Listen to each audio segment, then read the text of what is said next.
एक और बड़ी खबर आ रही भोपाल से। मध्य प्रदेश बीजेपी की वेबसाइट हैक हो गई है। ऑपरेशन बुनियान अल मरसूस का जिक्र हुआ है। पाकिस्तान हैकर्स पर आशंका जताई जा रही है। हैक होने के बाद वेबसाइट को रिकवर कर लिया गया। BJP Madhya Pradesh IT cell ने वेबसाइट को रिकवर कर लिया है। तो एमपी में देखिए वेबसाइट हैक हो गई एमपी बीजेपी की। लगातार जब पाकिस्तान के मंसूबे नाकाम हो रहे हैं, पाकिस्तान कुछ कर नहीं पा रहा, तो अब वो साइबर अटैक करने की कोशिश कर रहा है भारत पर। और बड़ी खबर यह है, मध्य प्रदेश बीजेपी की वेबसाइट हैक कर ली गई है। वेबसाइट हैक भी कर ली गई थी लेकिन रिकवर भी कर ली गई। ऑपरेशन बुनियान उल मरसूस जो है इसका जिक्र किया गया है। इस ऑपरेशन को नाम दिया है पाकिस्तान की तरफ से। जैसे हमने ऑपरेशन सिंदूर नाम रखा, उन्होंने ये नाम रखा है, जिसका मतलब है ऐसी मजबूत दीवार जिसे ढाया नहीं जा सकता। लेकिन पाकिस्तान की जो दीवारें हैं, उनके घर जो हैं वो ढह चुके हैं। मध्य प्रदेश बीजेपी की वेबसाइट हैक होने की खबर आ रही है। और ज्यादा अपडेट लेते हैं, हमारे साथ अनुराग मालवीय भोपाल से ब्यूरो प्रमुख जुड़ गए।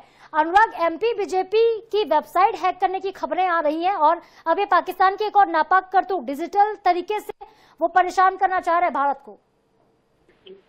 देखिए, निश्चित रूप से अगर हम बात करें तो कहीं ना कहीं जिस तरह से अगर हम देखें ये सिचुएशंस है, उसमें पाकिस्तान इसी तरह की कोशिश कर रहा है। कोशिश है साइबर अटैक्स की, कहीं ना कहीं अफवाहें फैलाने की। और इसी में कहीं ना कहीं हम देखें तो एमपी बीजेपी की वेबसाइट हैक हुई थी। हालांकि इसको फिलहाल रिकवर कर लिया है एमपी बीजेपी के आईटी सेल ने। लेकिन जब ये हैक की गई तब उसमें बाकायदा जिक्र किया गया ऑपरेशन बुनियान अल मरसूस का, और कहीं ना कहीं साथ में पीएएफ का जो है वो प्रोफाइल पिक्चर भी लगाया गया था। और यही कारण था कि उसके बाद में जो संभावना ये जताई गई थी कि पाकिस्तान हैकर्स ने इसको किया है। जो साइबर सेल है हालांकि इसकी जांच कर रहा है, लेकिन देखिए सबसे जो राहत की बात है वो यही है कि एमपी बीजेपी की इस वेबसाइट को बीजेपी के ही आईटी सेल ने अभी फिलहाल रिकवर कर लिया है। जी अब बिल्कुल, लेकिन देखिए एक और जो चेहरा था बार बार उसका बेनकाब होता जा रहा है पाकिस्तान का। अनुराग, पाकिस्तान हर तरीके से कोशिश कर रहा है लेकिन उसकी हर एक कोशिश जो है वो नाकाम हो जाती है। जिस तरीके से उसने डिजिटल रास्ता अपनाया, वो साइबर अटैक करने की कोशिश कर रहा था। अब आगे क्या कुछ अनुराग तैयारियां की जाएंगी, किस तरह से सिक्योरिटी और टाइट होगी?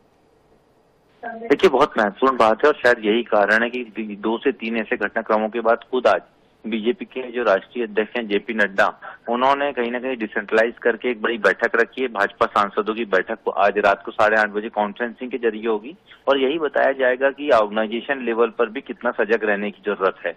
तो निश्चित रूप से अलग अलग तरीके से जो है कहीं ना कहीं इसको लेके जो है वो अवेयरनेस कॉल्स आ रहे हैं, चाहे वो सरकार की तरफ से हो, सत्ता की तरफ से हो या फिर संगठन की तरफ से हो। जी बिल्कुल अनुराग, बहुत शुक्रिया। आप नजर बनाए रखिएगा। इस खबर से जुड़ी हर एक जानकारी हम आपसे आगे लेते रहेंगे।